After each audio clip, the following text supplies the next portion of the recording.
at the moment you've got an idea in your head that you're finding incredibly inspiring. That is great. That's wonderful.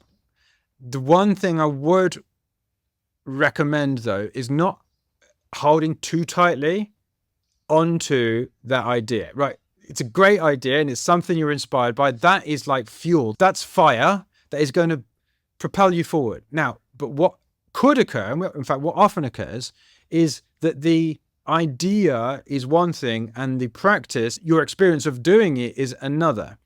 And what we don't want to happen is, because you're so attached to that idea, that you end up bashing your head against it if it doesn't work as expected, or it's not as inspirational as the initial idea. It's great that you feel this way and that you're excited to try something, but when you get into the experimentation phase, just do it. Be excited and allow yourself to be excited and inspired, but it's almost like don't believe it too much. Just make sure that you don't get too, it's got to work, I've got to make this work, there's nothing else that could work. Just be like, hey, that's just a nice feeling. It's a nice to have, it's not a necessary. So when or if it doesn't work as expected, it doesn't matter too much.